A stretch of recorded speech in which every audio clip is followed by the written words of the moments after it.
Pictures பேனரில் நடிகர் PS Veerappa தயாரித்து இயக்குனர் K சங்கர் இயக்கிய மாபெரும் வெற்றி படம் ஆலயமணி. ஆலயமணி திரைப்படம் வெளியாகி 3 வருடங்கள் கழித்து தெலுங்குல ரீமேக் செய்து ஹிட் அடித்தது.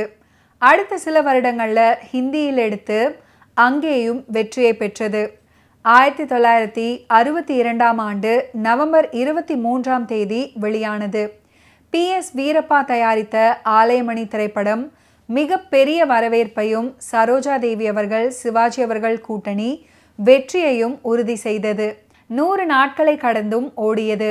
சரோஜா தேவி அவர்களுடைய நடிப்பு பேசப்பட்டது. SSR சிறப்பாக நடிச்சிருப்பாரு.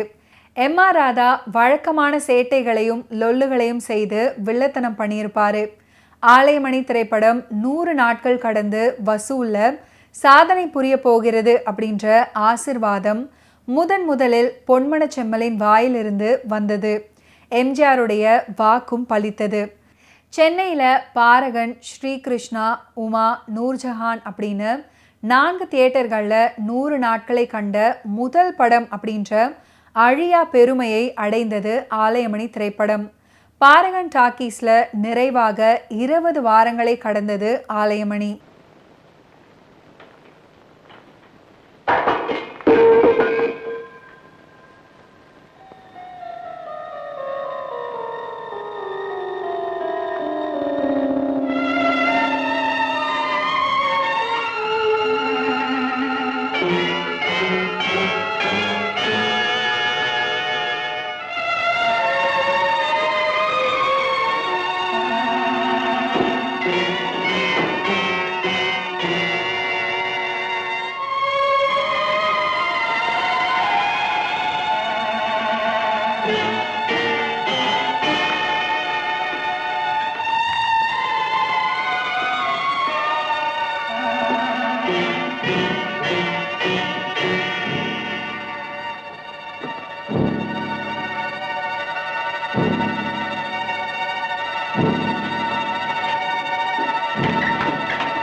பாபு, என்னையும் அறியாமல் என் மனதில் அடித்தளத்தில் இருக்கும் பொறாமை என் மிருகம் உனக்கு பெரும் கொடுமையை இழைத்து விட்டது. பெரும் கொடுமையை இழைத்து விட்டது. உன்னை நேசித்தது போலவே இப்போது என் நண்பன் சேகரையும் நேசிக்கிறேன். அவனுக்கு என் ரத்தத்தை அடித்து உயிர் கொடுத்து விட்டேன். உனக்கு நான் செய்த கொடுமைக்கு இது பிராயச்சித்தமாகாதா பாபு? சொல்பா.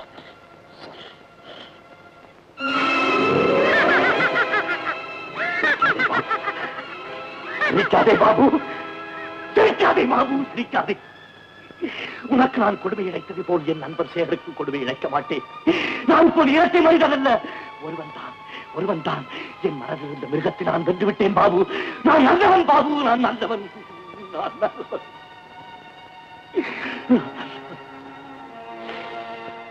வில்லன் வேடம்தான் MR ராதாவுக்கு. பாவம் குறைய குறைய பணமும் குறையுமே அப்படின்னு அவர் சொல்வது பஞ்ச். வில்லனாக படங்கள்ல வரும் வீரப்பா இதுல நல்லவராக நடிச்சிருப்பாரு. ஆலயமணி திரைப்படத்துல திருப்பம் ஏற்படுத்தும் மரணப்பாறை காட்சிகளை வர்க்கலை அப்படின்ற ஊர்ல படமாக்கி இருப்பாங்க.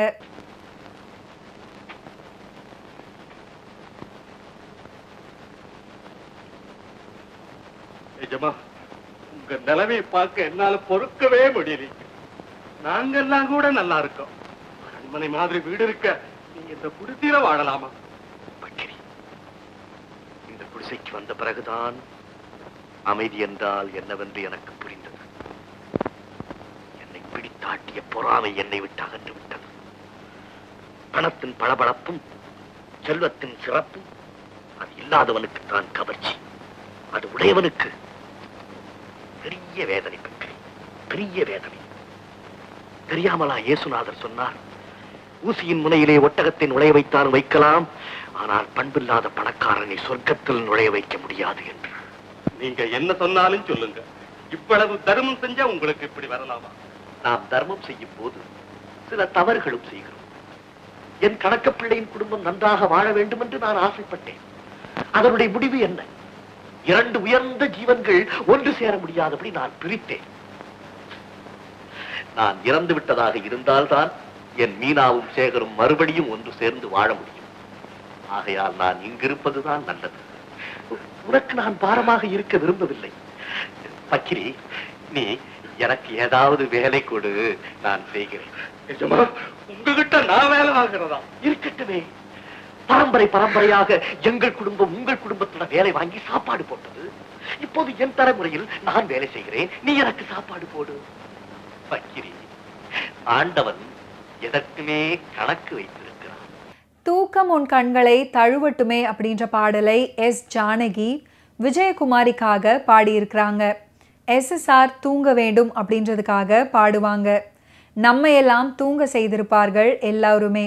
தூக்கம் கண்களை தழுவட்டுமே, தூக்கம் கண்களை தழுவட்டுமே, அமைதி நெஞ்சில் நிலவட்டுமே, தூக்கம் கண்களை தழுவட்டுமே, அமைதி நெஞ்சில் நிலவட்டுமே, அந்த தூக்கமும் அமைதியும் நானானால் உன்னை தொடர்ந்திருப்பேன் என்றும் துணையிருப்பேன், தூக்கமும் கண்களை தழுவட்டுமே, அமைதி நெஞ்சில் நிலவட்டுமே.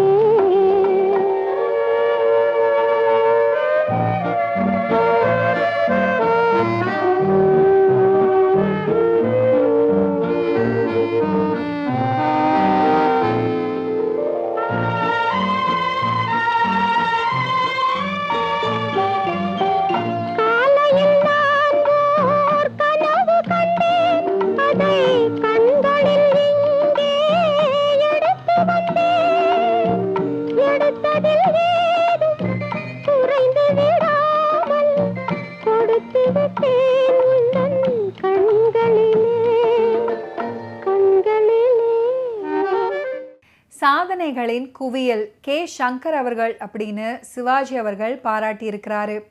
புகழ்பெற்ற பல விஷயங்களை பற்றி கேள்விப்பட்டிருப்போம். ஆனால் அவற்றின் பின்னால் இருக்கும் சாதனையாளர்கள் இவர்கள்தான் அப்படின்றது நிறைய பேருக்கு தெரியவே தெரியாது. அப்படிப்பட்டவர்கள் ஒருவர் தான் திரையுலக ஜாம்பவான் இயக்குனர் கே. சங்கர். தமிழ் சினிமாவின் டாப் 10 டைரக்டர்களில் ஒருவர் அப்படின்னு தைரியமாக சொல்லலாம். எம்ஜிஆர், சிவாஜி மற்றும் ஜெமினி கணேசன் ஆகிய மூவேந்தர்களை வைத்து மாபெரும் வெற்றி படங்களை கொடுத்தவர்தான் சங்கர். ஆலயமணி, குடியிருந்த கோவில், அடிமை பெண் அப்படின்னு பிரம்மாண்டமான காவியங்களை தமிழ் சினிமாவில் தந்திருக்கிறாரு. எடிட்டராக இருந்து இயக்குனராக மாறிய சங்கர் அவர்கள் 1959 மருது சகோதரர்களின் வீரத்தை திரையில் காட்டினார். கண்ணதாசன் சொந்தமாக தயாரித்து வசனங்களை தெரிக்கவிட்ட சிவகங்கை சீமை படத்தில் வசன உச்சரிப்பில் சிவாஜி அவர்களை நினைவுபடுத்தியவர் அப்படின்னு நிரூபித்தாரு லட்சிய நடிகர் SS ராஜேந்திரன். அதே ஆண்டில் சிவாஜி அவர்கள் நடித்த வீரபாண்டிய கட்டபொம்மன் வெளிவந்து பெரிய அளவில் பேசப்பட்டதால சங்கருடைய சிவகங்கை சீமை அந்த அளவுக்கு பேசப்படாமல் போய்விட்டது. 1000 கைகள் மறைத்து நின்றாலும் ஆதவன் மறைவதில்லை அப்படின்ற கவிஞரின் வரிகளைப் போல இயக்குனர் சங்கர் அப்படின்ற மனிதரின் திறமை மங்கிவிடவில்லை. 1962 ஆலயமணியை சங்கர் தந்தபோது அந்த காலத்தில் பாராட்டு மழை பொழியாத பத்திரிகைகளே கிடையாது. படத்தில் சிவாஜி அவர்களை தாண்டி SSR, Saroja Devi, Vijayakumari, MR Radha, V Nagaiah அப்படின்னு ஏகப்பட்ட முன்னணி நட்சத்திரங்கள். அத்தனை பேருக்கும் முக்கியத்துவம் கொடுத்து அற்புதமாக ஆலயமணியின் ஓசையை கேட்க செய்தவர் கே. சங்கர்.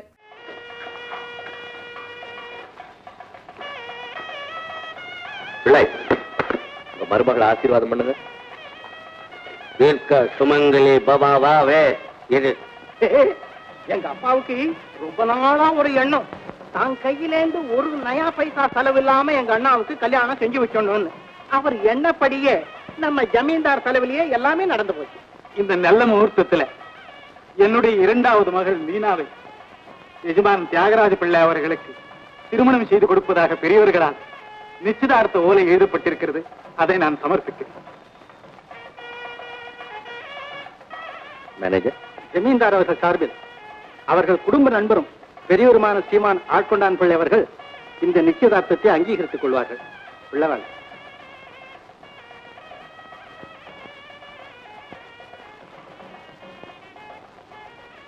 இந்த தட்டு நான் கொடுக்கணும்னு நினைச்சு நம்பிக்கிட்டே கொடுத்துட்டான். ஒரு பொண்ணை நம்பிக்கிட்டு தரணும், ஒரு பொண்ணு ஜமீன்தார் கிட்ட சொல்லிட்டோம். ஆலயமணி திரைப்படத்தில் அமைந்த ஒரு தனித்துவமான வெற்றி பாடல் தான் கருணை மகன் அப்படின்னு தொடங்கக்கூடிய பாடல். இந்த பாடலை மெல்லிசை மன்னரான MS விஸ்வநாதன் அவர்களே பாடியிருப்பாரு. கருணை மகன் காலிழந்தான், கண்ட மக்கள் மனமுடிந்தான், உயிர் தோழன் கையிழந்தான், புத்தமியால் கண்ணிழந்தால்,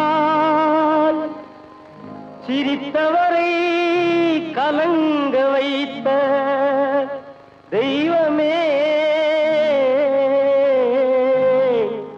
எங்கு சென்றார், எங்கு சென்றார். படம் வெளியாகி 60 ஆண்டுகள் கடந்துவிட்டது.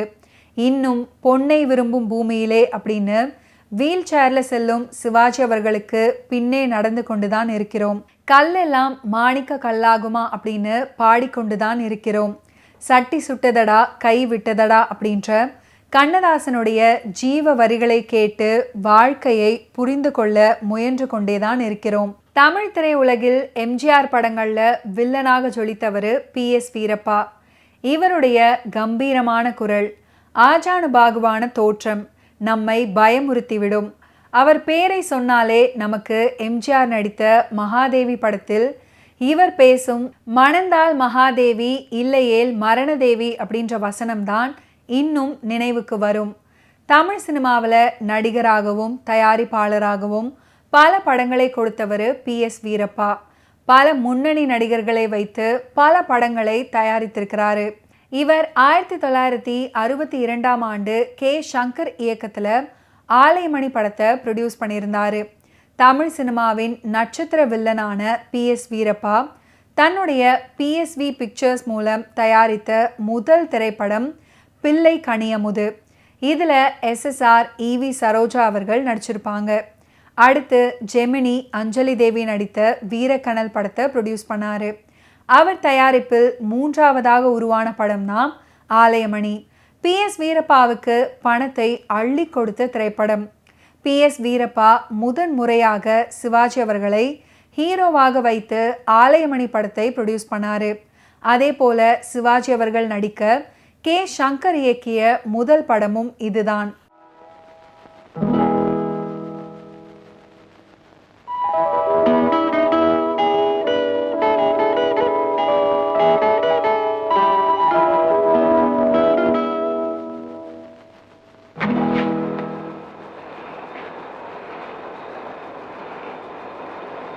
மீனா, நம்ம வாழ்க்கையில இப்படி ஒரு திருப்பம் ஏற்படும் நான் நினைக்கவே இல்லை. அறியாமையினால சில நாள் குழந்தையை போல உங்களோடு துடுக்குத்தனமா விளையாடினேன்.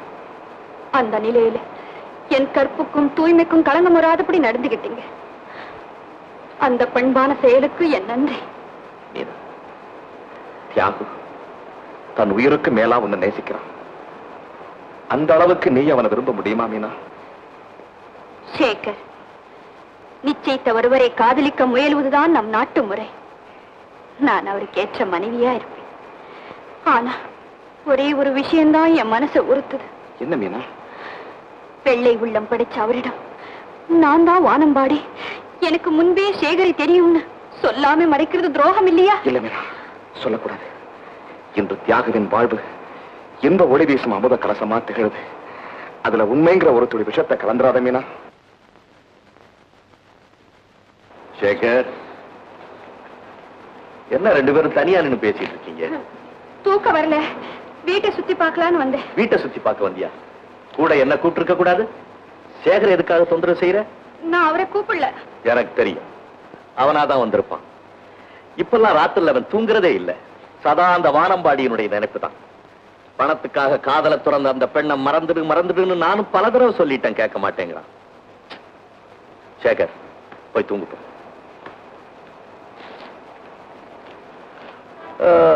Poor fellow. மீனா, நீதான் இனிமே சேகருக்கு ஆறுதல் சொல்லணும். வானம்பாடி மாதிரி ஒரு பொண்ணு எனக்கு மட்டும் துரோகம் செஞ்சிருந்தா அவளையும் அவளை கல்யாணம் செய்துக்க போறவனையும் கொலையே செய்திருப்பேன். கொலையா? நீங்களா? நோ நோ, எனக்கு பெண்கள் கூட பேசி பழக்கம் கிடையாது. நான் ஏதாவது தவறா பேசியிருந்தா மன்னிச்சுக்க. மீனா, உனக்கு கார் ஓட்ட தெரியுமில்ல? தெரியாது. What nonsense. மிஸ்ஸஸ் தியாகராஜன் ஆக போற, நிச்சயம் கார் ஓட்ட தெரிஞ்சுக்க வேண்டாம். சார், நாளையில இருந்து நான் உனக்கு கார் ஓட்ட கத்து கொடுக்கிறேன். ஓகே? மிஸ்டர் கட்டளையிடுவார், மிஸ்ஸஸ் நிறைவேற்றுவார். இப்பதான் நீ எஸ்டேட்ல பார்த்த மீனா. கமா. ஓகே வியூவர்ஸ், இன்னைக்கு நிகழ்ச்சியில் நடிகர் திலகம் சிவாஜி கணேசன் அவர்களுடைய ஃபிலிம் கெரியரில் நடந்த பல இன்ட்ரெஸ்டிங்கான விஷயங்களை நீங்கள் பார்த்து தெரிஞ்சிருப்பீங்க. மீண்டும் அடுத்தடுத்த எபிசோட்ஸில் சந்திப்போம். நன்றி, வணக்கம்.